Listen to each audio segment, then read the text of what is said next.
नमस्कार विद्यार्थी मित्रमैत्रिणींनो, ST publication या चॅनलमध्ये तुम्हा सर्वांचे स्वागत आहे।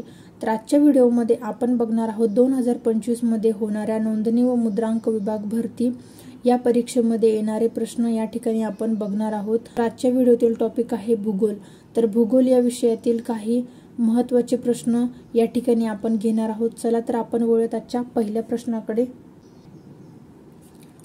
तर पहिला प्रश्न आहे, खालीलपैकी कोणत्या ठिकाणी नांदेड शहर वसले आहे? आपल्याला ऑप्शन्स दिले आहेत कृष्णा, भीमा, गोदावरी आणि प्रवरा। तर खालीलपैकी कोणत्या नदीकाठी नांदेड हे शहर वसले आहे? तर गोदावरी या नदीकाठी नांदेड हे शहर वसले आहे। त्यानंतरचा पुढचा प्रश्न आहे, खालीलपैकी कोणत्या शहरामध्ये प्रामुख्याने औषधी व रसायने उत्पादनाचे कारखाने आहेत? तर आपल्याला ऑप्शन दिले आहेत खालीलपैकी नागपूर, मुंबई, कोल्हापूर, पुणे। तर खालीलपैकी कोणत्या शहरामध्ये प्रामुख्याने औषधी व रसायने उत्पादनाचे कारखाने आहेत? तर या प्रश्नाचे उत्तर आहे मुंबई। मुंबई या शहरामध्ये औषधी व रसायने उत्पादनाचे कारखाने आहेत, लक्षात ठेवायचं आहे। त्यानंतरचा पुढचा प्रश्न आहे, खंबाटकी घाट कोणत्या मार्गावर आहे? तर खंबाटकी घाट विद्यार्थी मित्रांनो, असे प्रश्न परीक्षेमध्ये हमखास विचारले जातात। तर या प्रश्नाचे उत्तर तुम्हाला येत असेल तर तुम्ही कमेंटमध्ये सुद्धा देऊ शकता। तर खंबाटकी घाट हा खालीलपैकी पुणे व बंगळूर या मार्गावरती आहे। खंबाटकी घाट कुठे आहे? तर पुणे आणि बंगलोर। त्यानंतरचा पुढचा प्रश्न आहे, भारतामध्ये लोकसंख्येची आर्थिक घनता कोणत्या ठिकाणी जास्तीत जास्त आहे? तर आपल्याला प्रश्न विचारलेला आहे, भारतामध्ये लोकसंख्येची आर्थिक घनता कोणत्या ठिकाणी जास्तीत जास्त आहे? तर पंजाब या ठिकाणी भारतामध्ये लोकसंख्येची आर्थिक घनता जास्तीत जास्त आहे। त्यानंतरचा पुढचा प्रश्न आहे, हाजी मलंग बाबाची कबर खालीलपैकी कोणत्या शहराजवळ आहे? तर या ठिकाणी आपल्याला ऑप्शन दिले आहे खालीलपैकी ठाणे, कर्जत, कल्याण आणि डोंबिवली। तर हाजी मलंग बाबाची कबर ही कल्याण या शहराजवळ आहे। कल्याण या शहराजवळ ती आहे। त्यानंतरचा पुढचा प्रश्न आहे, कळसुबाई पर्वत शिखराची उंची किती मीटर आहे? तर कळसुबाई शिखराची उंची ही 1646 मीटर एवढी आहे। विद्यार्थी मित्रमैत्रिणींनो, एसटी पब्लिकेशन चॅनलवरती महाराष्ट्रातील शिखरे यावरती व्हिडिओ बनवलेला आहे आणि लक्षात ठेवण्यासाठी त्यावरती एक ट्रिक सुद्धा सांगितली आहे, जेणेकरून तुमचा परीक्षेमध्ये त्याचा नक्कीच फायदा होणार आहे। त्यानंतरचा पुढचा प्रश्न आहे, चिपको आंदोलन कशाशी संबंधित आहे? चिपको आंदोलन हे कशाशी निगडित आहे? तर आपल्याला ऑप्शन दिले आहे अस्पृश्यता निवारण, वृक्ष आणि वन संरक्षण, दुग्ध आणि उत्पादन वाढ आणि यापैकी कोणतेही नाही। तर चिपको आंदोलन हे वृक्ष वन संरक्षण याच्याशी संबंधित आहे। तर विद्यार्थी मित्रांनो, तुमच्यासाठी एक प्रश्न आहे की चिपको आंदोलनाचे नेतृत्व कुणी केले आहे? या प्रश्नाचे उत्तर तुम्ही मला कमेंटमध्ये द्यायचे आहे। त्यानंतरचा पुढचा प्रश्न आहे, पर्यावरण प्रदूषणास कारण ठरणाऱ्या रिकाम जागा या वायूमुळे आम्ल वर्षा होते। तर आपल्याला ऑप्शन दिलेले आहे कार्बन डायऑक्साईड व नायट्रोजन, कार्बन मोनॉक्साईड व कार्बन डायऑक्साईड, ओझोन व कार्बन डायऑक्साईड, नायट्रस ऑक्साईड व सल्फर डायऑक्साईड। तर विद्यार्थी मित्रांनो, या प्रश्नाचे उत्तर आहे पर्यावरण प्रदूषणास कारण ठरणाऱ्या नायट्रस ऑक्साईड व सल्फर डायऑक्साईड या वायूमुळे आम्ल वर्षा होते। तर या प्रश्नाचे उत्तर आहे नायट्रस ऑक्साईड व सल्फर डायऑक्साईड। त्यानंतरचा पुढचा प्रश्न आहे, भोपाळ वायू दुर्घटना रिकाम जागा या वायू गळतीमुळे घडली आहे। तर विद्यार्थी मित्रांनो, परीक्षेमध्ये येणारा हा महत्त्वाचा प्रश्न आहे। तर भोपाळ वायू दुर्घटना जी झालेली आहे तर ती कशामुळे झाली आहे विद्यार्थ्यांनो? तर मिथिल आयसोसायनाइड या वायू गळतीमुळे भोपाळ वायू दुर्घटना झालेली आहे। त्यानंतरचा पुढचा प्रश्न आहे, खालीलपैकी कोणती गाय सर्वात जास्त दूध देते? तर ऑप्शन दिले आहे जर्सी, होल्स्टीन, रेड सिंधी आणि साहिवाल। तर या प्रश्नाचे उत्तर आहे विद्यार्थ्यांनो होल्स्टीन। खालीलपैकी विचारलेला आहे आपल्याला, खालीलपैकी कोणती गाय सर्वात जास्त दूध देते? तर होल्स्टीन ही जी गाय आहे ती सर्वात जास्त दूध देते. त्यानंतरचा पुढचा प्रश्न आहे, महाराष्ट्रातील खालीलपैकी कोणत्या जिल्ह्याचे क्षेत्रफळ सर्वात जास्त आहे? तर महाराष्ट्रातील खालीलपैकी विचारले आहे. विद्यार्थी मित्रांनो, परीक्षेमध्ये प्रश्न नीट वाचायचा आहे. तर महाराष्ट्रातील खालीलपैकी म्हणजेच ऑप्शन्सपैकी कोणत्या जिल्ह्याचे क्षेत्रफळ सर्वात जास्त आहे? तर या प्रश्नाचे उत्तर आहे ऑप्शन क्रमांक 1. तर महाराष्ट्रातील अहमदनगर या जिल्ह्याचे क्षेत्रफळ सर्वात जास्त आहे. त्यानंतरचा पुढचा प्रश्न आहे, भारतातील पहिले अणुशक्ती केंद्र खालीलपैकी कोठे आहे? तर भारतातील पहिले अणुशक्ती केंद्र खालीलपैकी तारापूर या ठिकाणी आहे. त्यानंतरचा पुढचा प्रश्न आहे, इथे लक्षात ठेवायचा आहे, भारतातील पहिले अणुशक्ती केंद्र कुठे? तर तारापूर या ठिकाणी. त्यानंतरचा पुढचा प्रश्न आहे, खालीलपैकी सह्य पर्वत रांगातील सर्वात उंच शिखर कोणते? सह्य पर्वत रांगेतील विचारलेला आहे सर्वात उंच शिखर, आणि 4 ऑप्शन्सपैकी कळसुबाई, अस्तंभा, मंगीतुंगी, त्यानंतर धुपगड. तर या प्रश्नाचे उत्तर आहे विद्यार्थ्यांनो, कळसुबाई हे सर्वात उंच शिखर आहे. आणि आता आपण मागेच प्रश्न बघितला आहे की कळसुबाई या शिखराची उंची किती आहे? तर 1646 मीटर एवढी कळसुबाई या शिखराची उंची आहे. तर विद्यार्थी मित्रांनो, आपण महाराष्ट्रातील महत्त्वाचे शिखरे यावरती व्हिडिओ बनवलेला आहे. तो व्हिडिओ सुद्धा तुम्ही एकदा नक्की बघा.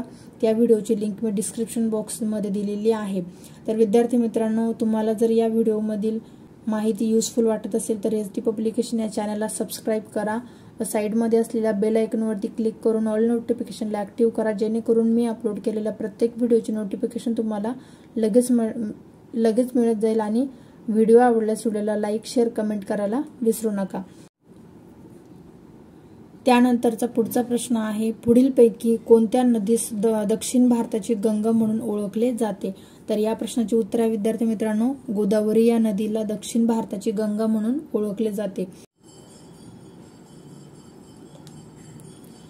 त्यानंतरचा पुढचा प्रश्न आहे, खालीलपैकी कोणती जोडी बरोबर आहे? आपल्याला 4 ऑप्शन्स दिले आहेत, त्यापैकी कुठली जोडी बरोबर आहे, म्हणजेच कोणत्या ठिकाणी काय काय प्रसिद्ध आहे हे आपल्याला विचारलेले आहे. तर एकोडी रेशीम वस्त्र, त्यानंतर पुणे या ठिकाणी लाकडी खेळणी, सावंतवाडी या ठिकाणी रेशमी धोतर, येवले या ठिकाणी पैठणी. तर विद्यार्थी मित्रांनो, या 4 जोड्यांपैकी एकोडी या ठिकाणी रेशमी वस्त्र प्रसिद्ध आहे, हे आपले बरोबर उत्तर आहे. त्यानंतरचा पुढचा प्रश्न आहे, महाराष्ट्र राज्य शेती महामंडळाचे मुख्यालय खालीलपैकी कोठे आहे? तर महाराष्ट्र राज्य शेती महामंडळाचे मुख्यालय हे पुणे या ठिकाणी आहे. लक्षात ठेवायचं आहे, महाराष्ट्र राज्य शेती महामंडळाचे मुख्यालय कोठे आहे? तर पुणे या ठिकाणी आहे. त्यानंतरचा पुढचा प्रश्न आहे, इम्फाळ ही कोणत्या राज्याची राजधानी आहे? तर ऑप्शन्स आहे अरुणाचल प्रदेश, आसाम, नागालँड, मणिपूर. तर या ठिकाणी इम्फाळ ही कोणत्या राज्याची राजधानी आहे विद्यार्थी मित्रांनो? तर मणिपूर या राज्याची इम्फाळ ही राजधानी आहे. तर अरुणाचल प्रदेशची राजधानी काय आहे विद्यार्थी मित्रांनो? आपल्याला सर्व प्रश्नांची उत्तरे माहिती असणे गरजेचे आहे. तुम्ही क्वेश्चन्स पेपर सोडत असताना प्रत्येक प्रश्नाचे अनालिसिस करणे महत्त्वाचे आहे. तर अरुणाचल प्रदेश या राज्याची राजधानी कोणती आहे? तर इटानगर आहे. त्यानंतर आसाम या राज्याची राजधानी ही दिसपूर आहे. त्यानंतर नागालँड या राज्याची राजधानी ही कोहिमा आहे आणि मणिपूर या राज्याची राजधानी इम्फाळ आहे. अशाच प्रकारे तुम्हाला भारतातील सर्व राज्यांच्या राजधान्या पाठच असणे गरजेचे आहे परीक्षेमध्ये, त्यावरती नक्कीच प्रश्न विचारतात. त्यानंतरचा पुढचा प्रश्न आहे, तालुक्यातील पिकांची आणेवारी कोण ठरवतो? तर तालुका स्तरावरती पिकांची आणेवारी कोण ठरवतो? तर या प्रश्नाचे उत्तर आहे तहसीलदार. तर तालुका स्तरावरती तहसीलदार असतात. त्यानंतर ग्राम पातळीवरती ग्रामसेवक असतात. त्यानंतरचा पुढचा प्रश्न आहे, विश्व हे नियमाने नियंत्रित असते हे रिकामी जागा प्रतिपादन आहे. तर कशाचे आहे? तर विश्व हे नियमाने नियंत्रित असते हे निसर्ग एकविधता तत्वाचे प्रतिपादन आहे.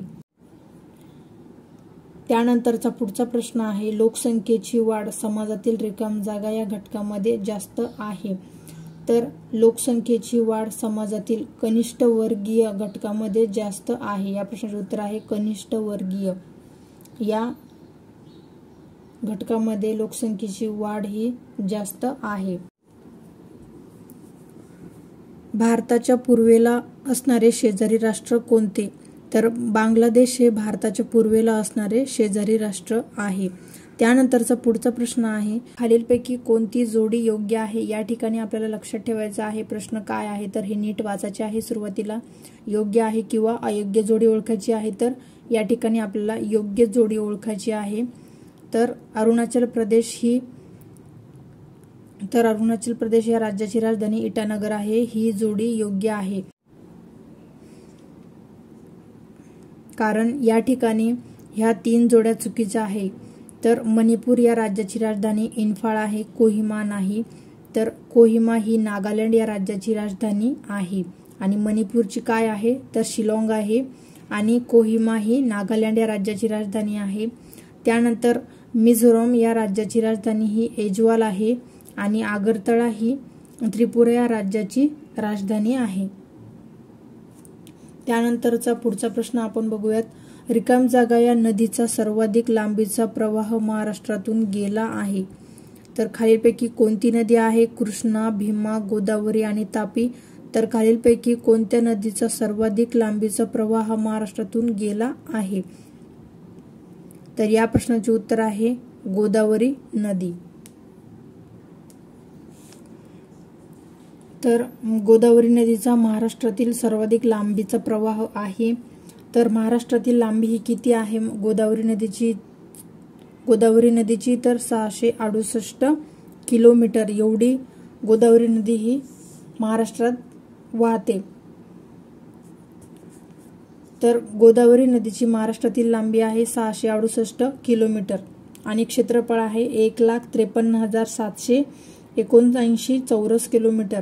तर गोदावरी नदी ही महाराष्ट्राच्या जिल्ह्यातून वाहते. कोणत्या? तर नाशिक या जिल्ह्यामध्ये त्र्यंबकेश्वर या ठिकाणी उगम होतो आणि नाशिक, अहमदनगर, औरंगाबाद म्हणजेच आताचे छत्रपती संभाजीनगर, त्यानंतर जालना, परभणी, हिंगोली, नांदेड, बीड आणि गडचिरोली या महाराष्ट्रातील जिल्ह्यातून गोदावरी ही नदी वाहत असते आणि गोदावरी नदीने महाराष्ट्राचे 49% क्षेत्र व्यापलेले आहे.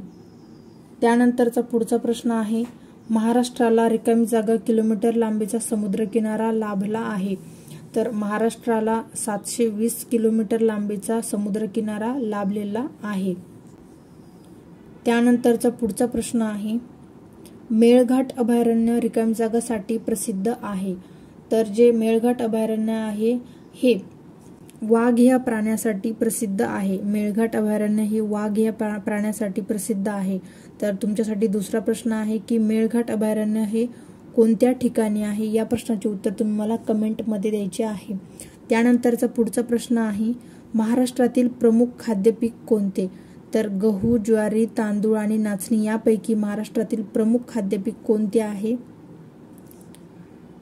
तर या प्रश्नाचे उत्तर आहे ज्वारी. ज्वारी हे महाराष्ट्रातील प्रमुख खाद्यपीक आहे. त्यानंतरचा पुढचा प्रश्न आहे, अणुचाचणीचा दुष्परिणाम पुढील गोष्टीतून प्रतीत होतो. तर ज्या अणुचाचण्या होत असतात त्याचा दुष्परिणाम कोणत्या गोष्टीतून प्रतीत होत असतो? तर गिरण्या व कारखान्यांतील वाढ, असंतुलित ऋतुचक्र, शहरांतील घराची वाढ, त्यानंतर खेड्यामध्ये विजेचा वापर. तर या ऑप्शन्सपैकी आपल्याला अणुचाचणीचा दुष्परिणाम विचारलेला आहे. तर या प्रश्नाचे उत्तर आहे असंतुलित ऋतुचक्र. त्यानंतरचा पुढचा प्रश्न आहे, खालीलपैकी कोणत्या वायूमुळे वातावरण प्रदूषित झाल्यास आम्लवर्षा होते? तर विद्यार्थी मित्रांनो, तुम्ही जर हा व्हिडिओ नीट बघत असेल तर तुमच्या लक्षात आले असेल की हा प्रश्न या व्हिडिओमध्येच रिपीट झालेला आहे. त्यामुळेच मी नेहमी सांगत असते की जुन्या प्रश्नपत्रिकांचा सराव करणे गरजेचे आहे. प्रश्न हे रिपीट होत असतात, परंतु या ठिकाणी तो प्रश्न जसाच तसा विचारलेला आहे. खालीलपैकी कोणत्या वायूमुळे वातावरण दूषित झाल्यास आम्लवर्षा होते? तर या प्रश्नाचे उत्तर आहे नायट्रस ऑक्साईड व सल्फर डायऑक्साईड या वायूमुळे वातावरण प्रदूषित झाल्यास आम्लवर्षा होते. त्यानंतरचा पुढचा प्रश्न आहे, महाराष्ट्रात कागद बनवण्याचा मोठा प्रकल्प खालीलपैकी कोठे आहे? तर महाराष्ट्रात कागद बनवण्याचा मोठा प्रकल्प हा बल्लारपूर या ठिकाणी महाराष्ट्रात कागद बनवण्याचा मोठा प्रकल्प आहे. त्यानंतरचा पुढचा प्रश्न आहे, कोणार्क सूर्य मंदिर हे भारताच्या रिकाम जागा या राज्यात आहे? तर या प्रश्नाचे उत्तर आहे ओडिसा या राज्यामध्ये कोणार्क सूर्य मंदिर आहे. त्यानंतरचा पुढचा प्रश्न आहे, मध्य महाराष्ट्रात काटेरी वृक्षांची वने का आढळतात? तर मध्य महाराष्ट्रात काटेरी वृक्षाची वने ही कारण तेथे कमी पाऊस पडतो. त्यानंतरचा पुढचा प्रश्न आहे, महाराष्ट्रात खालीलपैकी कोणत्या ठिकाणी सह्याद्रीच्या पर्जन्यछायेच्या परिणामामुळे सर्वात कमी पाऊस पडतो? तर या प्रश्नाचे उत्तर आहे अहमदनगर या जिल्ह्यामध्ये सह्याद्रीच्या पर्जन्यछायेच्या परिणामामुळे सर्वात कमी पाऊस पडतो. त्यानंतरचा पुढचा प्रश्न आहे, भंडारदरा धरण कोणत्या नदीवर आहे? तर विद्यार्थी मित्रांनो, तुम्ही बघितले असेल की या व्हिडिओतील पहिला प्रश्न सुद्धा नदी प्रणालीवरतीच होता की नांदेड शहर कोणत्या नदीकाठी वसले आहे? तर नांदेड शहर गोदावरी या नदीकाठी वसले आहे. आणि या ठिकाणी भंडारदरा धरण कोणत्या नदीवर आहे? तर या प्रश्नाचे उत्तर आहे प्रवरा. तर भंडारदरा धरण हे प्रवरा या नदीकाठी वसले आहे. त्यानंतरचा पुढचा प्रश्न आहे, भारतातील पहिला सहकारी साखर कारखाना सन 1949 मध्ये महाराष्ट्रात रिकाम जागा येथे उभा राहिला. तर विद्यार्थी मित्रांनो, प्रश्न नीट वाचायचा आहे. या ठिकाणी तुम्हाला एका प्रश्नाचे उत्तर सहज मिळाले आहे की भारतातील पहिला सहकारी साखर कारखाना हा 1949 मध्ये स्थापन केला होता. आणि कुठे केला आहे? तर या प्रश्नाचे उत्तर आहे प्रवरानगर, अहमदनगर या ठिकाणी. तर हे झाले या प्रश्नाचे उत्तर. म्हणजेच एका प्रश्नामध्येच तुम्हाला 3 प्रश्न आहे की प्रवरानगर हे महाराष्ट्रातील पहिला साखर कारखाना आहे. त्यानंतर त्याची स्थापना 1949 मध्ये झाली होती आणि ते भारतातील पहिला सहकारी साखर कारखाना आहे. त्यानंतरचा पुढचा प्रश्न आहे, महाराष्ट्रात कोणत्या जिल्ह्याच्या विकासासाठी गांधी योजना स्वीकारण्यात आली? तर विद्यार्थी मित्रांनो, असं कोणत्या जिल्ह्याच्या विकासासाठी गांधी योजना सुरू करण्यात आली आहे? तर ऑप्शन क्रमांक 3 वर्धा या जिल्ह्याच्या विकासासाठी गांधी योजना स्वीकारण्यात आली आहे. त्यानंतरचा पुढचा प्रश्न आहे, ताडोबा व्याघ्र प्रकल्प कोणत्या जिल्ह्यात आहे? तर आपल्याला प्रश्न विचारलेला आहे, ताडोबा व्याघ्र प्रकल्प कोणत्या जिल्ह्यात आहे? तर ऑप्शन्स आहे बुलढाणा, चंद्रपूर, गडचिरोली आणि कोल्हापूर. तर या ठिकाणी या प्रश्नाचे उत्तर आहे चंद्रपूर या ठिकाणी ताडोबा व्याघ्र प्रकल्प आहे. त्यानंतरचा पुढचा प्रश्न आहे, छत्तीसगड या राज्याची राजधानी कोणती? तर आपल्याला ऑप्शन्स दिले आहेत रायपूर, बरेली, दुर्गापूर आणि जगदाळपूर. तर या प्रश्नाचे उत्तर आहे ऑप्शन क्रमांक 1 छत्तीसगड या राज्याची राजधानी आहे रायपूर. त्यानंतरचा पुढचा प्रश्न आहे, खालीलपैकी म्हणजेच वेंगुर्ले, मालवण, सावंतवाडी आणि कणकवली या खालीलपैकी कोणत्या ठिकाणी कोणते ठिकाण लाकडी खेळण्यांसाठी प्रसिद्ध आहे? तर या प्रश्नाचे उत्तर आहे ऑप्शन क्रमांक 3 सावंतवाडी हे जे ठिकाण आहे ते लाकडी खेळण्यांसाठी प्रसिद्ध आहे. परीक्षेमध्ये येणारा हा प्रश्न आहे, प्रत्येक परीक्षेमध्ये रिपीट होत असतो. त्यानंतरचा पुढचा प्रश्न आहे, खालीलपैकी कोणत्या गटातील नद्या बंगालच्या उपसागरास जाऊन मिळतात? तर या ठिकाणी आपल्याला जास्त जर काही माहिती नसले तर लक्षात ठेवायचं आहे की गोदावरी ही जी नदी आहे ती बंगालच्या उपसागराला जाऊन मिळते. आणि तर या प्रश्नाचे उत्तर आहे ऑप्शन क्रमांक 3 गोदावरी, ब्रह्मपुत्रा आणि गंगा. तर विद्यार्थी मित्रांनो, आपल्याला फक्त गोदावरी बद्दल माहिती होते तरी सुद्धा आपला हा प्रश्न सुटलेला आहे. तर काही प्रश्न हे लॉजिक्सने सोडवता येतात.